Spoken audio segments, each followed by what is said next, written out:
नमस्कार दोस्तों। आज फिर उपस्थित हूँ आप सभी के बीच एक नई कहानी लेकर। तो चलिए शुरू करते हैं इस कहानी को। एक व्यापारी व्यापार करने के लिए एक शहर से दूसरे शहर जाता था। बीच में रेगिस्तान का कुछ इलाका पड़ता था। वह आदमी एक निगेटिव सोच वाला इंसान था। हमेशा शिकायत करता रहता था कि मेरे पास ये नहीं है, वो नहीं है, इसकी कमी है, उसकी कमी है। एक दिन वह रेगिस्तान से गुजर रहा था, तभी उसकी पानी की बोतल खाली हो जाती है। उसे बड़ी ज़ोर से प्यास लगती है, लेकिन रेगिस्तान में पानी ना मिलने की वजह से उसे बहुत गुस्सा आता है और बोलता है कि कितना ख़राब जगह है, ना कोई पेड़, ना पानी, ना रास्ता ठीक है और रेगिस्तान पार करना पड़ेगा। तभी आसमान की तरफ देख करके कहता है कि भगवान, ये कैसी जगह है, आपने ये कैसी जगह बनाई है। अगर मेरे पास में बहुत सारा पानी होता, बहुत सारे संसाधन होते तो इस जगह पर हरियाली कर देता, बहुत सारे पेड़ लगा देता।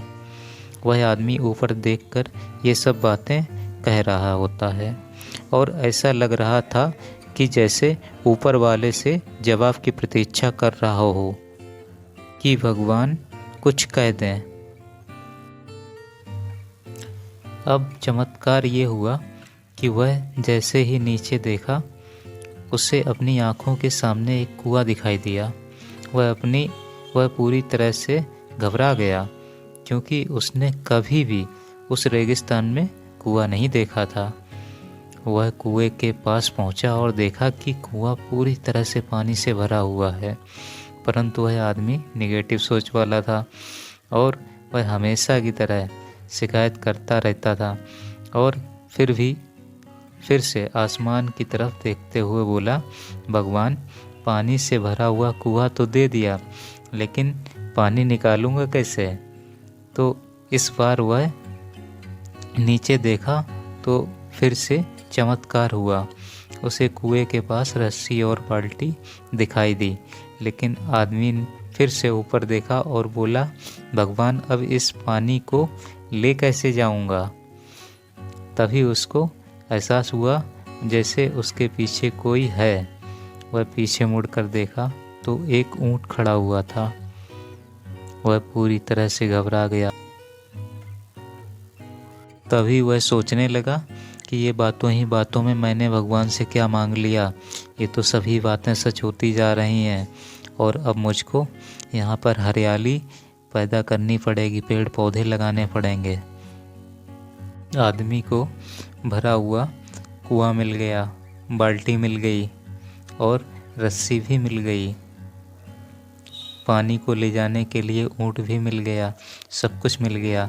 अब वह आदमी सोच रहा था कि बातों ही बातों में क्या बोल दिया ये मैंने, ये तो गड़बड़ हो गई। अब वह तेज़ी से दौड़कर भागने लगा।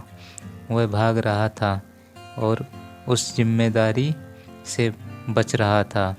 तभी एक कागज़ उस उड़ते हुए आया और उसके शरीर से चिपक गया। उसने जब उस कागज़ को देखा तो उस पर लिखा हुआ था कि मैंने तुम्हें पानी दिया, कुआं दिया, रस्सी और बाल्टी दिया, पानी को ले जाने के लिए साधन भी दिया, फिर भी क्यों बचकर भाग रहे हो। उस आदमी को लगा कि मेरे साथ पता नहीं क्या हो रहा है। वह दौड़ते दौड़ते रेगिस्तान को पार कर लिया, लेकिन उस रेगिस्तान को हरा भरा नहीं बनाया। यह कहानी हमें सिखाती है कि हम में से बहुत सारे लोग ये कहते हैं कि बड़े स्कूल में पढ़ लिया होता तो, या बड़े कॉलेज में चला गया होता तो ये कर लेता, अगर मेरे पास बहुत सारा पैसा होता तो ये कर लेता, मेरा बॉस मेरे साथ नहीं देता, नहीं तो मैं पता नहीं क्या कर देता। हम हमेशा शिकायतें ढूंढा करते हैं, अपनी जिम्मेदारियों से बचकर भाग रहे होते हैं। ये कहानी हमें सिखाती है कि लाइफ में हम जो कुछ भी कर रहे हैं 100% जिम्मेदारी हमारी है। कि उस काम को बिना किसी शिकायत के पूरा करें। तो दूसरों पर दोष देना, उनकी गलतियां बताना बंद कीजिए, अपनी गलतियों को सुधारना शुरू कीजिए। दोस्तों, यदि हमारी ये कहानी आपको पसंद आई हो तो इसको शेयर करें, और हमारे चैनल को अभी तक अगर आपने सब्सक्राइब ना किया हो तो सब्सक्राइब करें। फिर मिलेंगे नई किसी कहानी के साथ। तब तक के लिए नमस्कार, जय हिंद।